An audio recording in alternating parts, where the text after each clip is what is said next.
പിതാവിന്റെയും പുത്രന്റെയും പരിശുദ്ധാത്മാവിന്റെയും നാമത്തിൽ ആമേൻ. ഇന്ന് ജൂൺ 12 വ്യാഴാഴ്ച.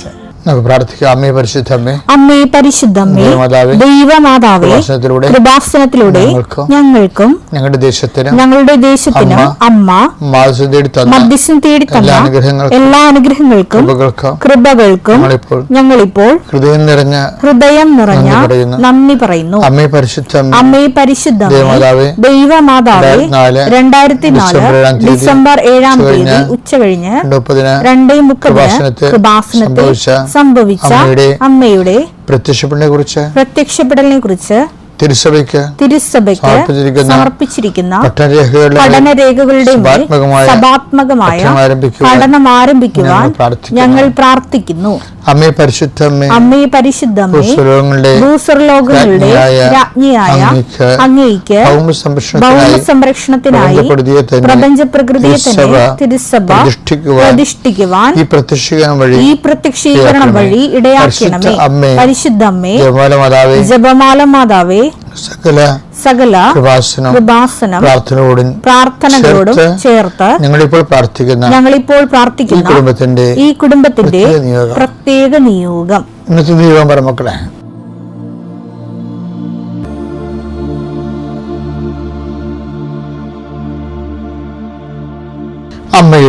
അമ്മയുടെ പ്രത്യക്ഷീകരണത്തിന്റെ ഈ അനുഗ്രഹവേളയിൽ ഞങ്ങൾക്ക് സാധിച്ചു തരുവാൻ കനിയണമേ. ആമേൻ. വിശ്വാസ പ്രമാണം.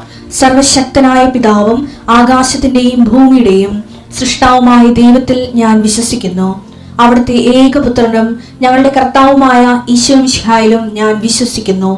ഈ പുത്രൻ പരിശുദ്ധാത്മാവിനാൽ ഗർഭസ്ഥനായി കന്യകാമറിയത്തിൽ നിന്ന് പിറന്ന് പൊന്തിയോസ് പീലാത്തോസിന്റെ കാലത്ത് പീഡകൾ സഹിച്ച് കുരിശിൽ തറയ്ക്കപ്പെട്ട് മരിച്ച് അടക്കപ്പെട്ട് പാതാളങ്ങളിൽ ഇറങ്ങി മരിച്ചവരുടെ ഇടയിൽ നിന്ന് 3-ാം നാൾ ഉയർത്ത് സ്വർഗത്തിലേക്ക് എഴുന്നള്ളി സർവശക്തിയുള്ള പിതാവായ ദൈവത്തിന്റെ വലതുഭാഗത്തിരിക്കുന്നു.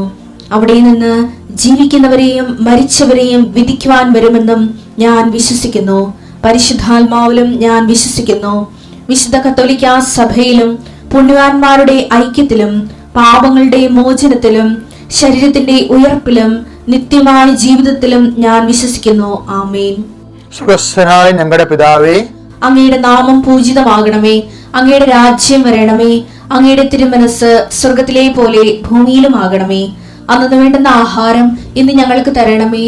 ഞങ്ങളോട് തെറ്റ് ചെയ്യുന്നവരോട് ഞങ്ങൾ ക്ഷമിക്കുന്നത് പോലെ ഞങ്ങളുടെ തെറ്റുകൾ ഞങ്ങളോടും ക്ഷമിക്കണമേ. ഞങ്ങളെ പ്രലോഭനത്തിൽ ഉൾപ്പെടുത്തരുതേ, തിന്മയിൽ ഞങ്ങൾ രക്ഷിക്കണമേ. ആമേൻ. നന്മ നിറഞ്ഞ മറിയമേ, സ്വസ്തി. കർത്താവ് അങ്ങയുടെ കൂടെ സ്ത്രീകളിൽ അങ്ങ് അനുഗ്രഹിക്കപ്പെട്ടവളാകുന്നു. അങ്ങയുടെ ഉദരത്തിൻ ഫലമായി ഈശോ അനുഗ്രഹിക്കപ്പെട്ടവനാകുന്നു. പരിശുദ്ധ മറിയമേ, തമ്പുരാന്റെ അമ്മേ, പാപികളായ ഞങ്ങൾക്ക് വേണ്ടി ഇപ്പോഴും ഞങ്ങളുടെ മരണസമയത്തും തമ്പുരാനോട് അപേക്ഷിക്കണമേ. ആമേൻ. കർത്താവിന്റെ ഉന്നതമായ നാമത്തിലെ സഭയുടെ അധികാരത്തിൽ കുരിശിന്റെ അടയാളത്തിൽ ദൈവശക്തിയാൽ നീ നിന്റെ കുടുംബ ഈശ്വരനാമത്തെ അനുഗ്രഹിക്കപ്പെടട്ടെ. നിന്റെ ഇന്നത്തെ യാത്ര ലക്ഷ്യങ്ങൾ, അതിൽ നിലനിൽക്കുന്ന തടസ്സങ്ങൾ കർത്താവിനെ നീങ്ങിപ്പോട്ട് പ്രാർത്ഥിക്കുന്നു. നീ ഏറ്റെടുത്തിരിക്കുന്ന ഉത്തരവാദിത്തങ്ങൾ അത് ചെയ്തു തീർക്കുന്നതിന് വേണ്ടി പലരുടെയും സഹായം നിനക്ക് ആവശ്യമുണ്ട്. ആ വ്യക്തികൾക്കെല്ലാം രോഗവും ക്ഷീണവും പ്രയാസങ്ങളുമാണ്. അവരെല്ലാം കർത്താവ് സന്ധിക്കുകയും അവർ നിന്നോട് സഹകരിക്കുന്നതിന് വേണ്ടി പ്രത്യേകമായ കൃപയുണ്ടാകാൻ വേണ്ടി ഇടയ്ക്ക് പ്രാർത്ഥിക്കുന്നു. എൻ്റെ കർത്താവിനുമായ നാമത്തിൽ സഭയുടെ അധികാരത്തിൽ കുരിശിൻ്റെ അടയാളത്തിൽ നീ അനുഗ്രഹിക്കപ്പെടുമ്പോൾ വല്ലാത്ത മടുപ്പാണ്. ഒന്നും ചെയ്യാൻ തോന്നണില്ല, ഒരു കാര്യം ചെയ്തിട്ട് ഒരു കാര്യമില്ല എന്ന് വിചാരിച്ചുകൊണ്ട് മനസ്സിടിഞ്ഞിരിക്കുന്നവരുണ്ടാകും. കർത്താവിൻ്റെ വിശുദ്ധ രക്തവരെ തലക്കപ്പെടുകയും നീ പുനർജീവിക്കുകയും ചെയ്തിട്ട് പ്രാർത്ഥിക്കുന്നു. അമ്മേ, ഇന്ന് ആശുപത്രി പോകുന്നവരെ സമർപ്പിച്ച് പ്രാർത്ഥിക്കുന്നു. ഇന്ന് പണ സമ്പാദനത്തിന് വേണ്ടി പോകുന്നവരുണ്ട്.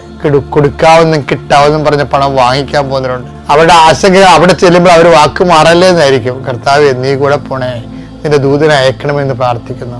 നിന്റെ യാത്ര, നിന്റെ ജോലി, നിന്റെ താമസം, നിന്റെ ഭക്ഷണം, നിന്റെ ആരോഗ്യം, നിന്റെ സംഭാഷണം, നിന്റെ ക്രയവിക്രയങ്ങൾ, നിന്റെ ജീവിത മാർഗങ്ങൾ എല്ലാം കർത്താവിൻ്റെ നാമത്തിൽ, നിന്റെ ഉദ്യമങ്ങൾ, ഉദ്ദേശ്യങ്ങൾ എല്ലാം ഈശോയുടെ നാമത്തിൽ ഫലമണിയട്ടെ. നിത്യം പിതാവും പുത്രനും പരിശുദ്ധാത്മാവ് സർവ്വസ്വരം നീക്കുക. ആമേൻ. ഈ നെഹേമിയ 8-ാം അധ്യായം 8-9 വാക്യങ്ങൾ വായിച്ചേ. അവർ ദൈവത്തിന്റെ നിയമഗ്രന്ഥം വ്യക്തമായി വായിച്ചു. അവർ ദൈവത്തിന്റെ നിയമഗ്രന്ഥം വ്യക്തമായി വായിച്ചു. ജനങ്ങൾക്ക് മനസ്സിലാകും വിധം ആശയം വിശദീകരിച്ചു. നിയമം വായിച്ചു കേട്ട് ജനം കരഞ്ഞു. ജനങ്ങൾ കരഞ്ഞു. ഇതിനെ നമ്മള് കണ്ണീരിന്റെ കൃപാവരം എന്നും പറഞ്ഞ് നമ്മുടെ കരിസ്മാറ്റിക് തിയോളജിയിൽ, ബിബ്ലിക്കൽ തിയോളജി ഉള്ള ഒരു ഭാഗമാണ്. വരമുണ്ട്. ചിലർക്ക് വരം കൊടുക്കുന്നത്, ചിലർക്ക് രോഗശാന്തി വരം ഉണ്ടാകും അല്ലേ, ചിലർക്ക് ഭാഷാവരം ഉണ്ടാകും. അതുപോലെ തന്നെയുള്ളൊരു വരമാണ് കണ്ണീരിൻ്റെ വരം.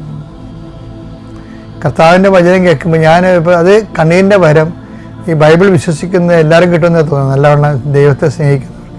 ഞാൻ ഈ ജെറുസലേമിൽ നിൽക്കുമ്പോൾ ആ വെയിലിംഗ് വാളില്ലേ, ആ വെയിലിംഗ് വാളിൻ്റെ അവിടെ നിൽക്കുമ്പോൾ ആ ഭയങ്കര വെയിലായിരുന്നു. അപ്പോൾ അവിടെ ഒരു യഹൂദ കുടുംബം, നല്ല പൊക്കവും തടിയൊക്കെ ഉള്ളവർ, നല്ല വെളുത്തിട്ടുള്ളവരാ, അയാളുടെ വൈഫ്, പിന്നെ അവരുടെ 6 കുഞ്ഞുങ്ങൾ, നല്ല വെള്ളമൊക്കെ ഇട്ട് നല്ല മിടുക്കന്മാരായിട്ടൊക്കെ നിൽക്കണേ, കൊച്ചു പിള്ളേരെ ഉണ്ട് ഇങ്ങനെ സ്പ്രിങ് പോലൊക്കെ. അവർ 4 മണിക്കൂറായിട്ടും ആ വെയിലത്ത് നിന്ന് ഈ വചനം വായിക്കുകയും ചെയ്യുന്നുണ്ട്, കരയുകയും ചെയ്യുന്നുണ്ട്. ഞാൻ ആദ്യമായിട്ടാണ് ഇങ്ങനെ ഒരു കുടുംബസമേതം ആൾക്കാർ വചനം വായിച്ച് കരയണ കാണണം. അപ്പം എനിക്ക് തോന്നുന്നു എന്തൊരു ഡീപ്പനാണ് അവർ. ഇത് കാര്യം ഇവർക്കെല്ലാം ഒരു ഫീലിങ്ങിൻ്റെ വിഷയമാണിതെല്ലാം. അവർക്ക് നമ്മളെ എനിക്ക് തോന്നുന്നത് ചില കാര്യങ്ങളിൽ അവരുടെ the ardent love of God ഭയങ്കരമാണ്. പക്ഷെ അത് മറ്റു മനുഷ്യരിലേക്ക് അവരത് പാസ് ചെയ്യുന്നുണ്ടോ എന്ന് അറിയത്തില്ല. കാര്യം അല്ലെ പിന്നെ നല്ല സമരക്കാരൻ്റെ കഥ പറഞ്ഞപ്പോൾ യഹൂദന്മാരുടെ കൂട്ടത്തിൽ നിന്ന് ആരെയും എടുത്തിട്ടില്ല, യേശു സമരക്കാരല്ലേ എടുത്തത്. അത് വേറെ വിഷയം. പക്ഷെ ഇതുപോലെ തന്നെ സങ്കീർത്തനം എടുത്ത് 122 എടുത്ത് കർത്താവിന്റെ ആലയത്തിലേക്ക് നമുക്ക് പോകാമെന്ന് അവർ പറഞ്ഞപ്പോൾ ഞാൻ സന്തോഷിച്ചു. കണ്ട, അതൊക്കെ അവർക്ക് ഈ കർത്താവിന്റെ ആലയം എന്ന് കേൾക്കുമ്പോൾ തന്നെ സന്തോഷം, വചനം വായിക്കുമ്പോൾ സന്തോഷം കൊണ്ട് കരച്ചില്, ഇങ്ങനെ വികാരോജ്വലമായ ഒരു സംഭവമാണ് ദൈവസമാഗമം എന്ന് പറയുന്നത്. അത് ശരിക്കും പറഞ്ഞാൽ അതിൻ്റെ ഒരു 100 ഇരട്ടി കരച്ചിൽ വരേണ്ടതാണ് നമ്മൾ ദിവ്യകുർബാന സ്വീകരിക്കുമ്പോൾ.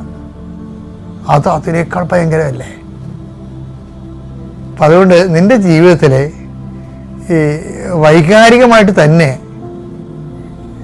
ദൈവ ആഭിമുഖ്യങ്ങളെ വളർത്തിക്കൊണ്ടുവരാൻ വേണ്ടിയുള്ള ദൈവമായിട്ട് ഇൻറ്റിമസി കീപ്പ് ചെയ്യാൻ നമുക്ക് ശ്രദ്ധിക്കാം.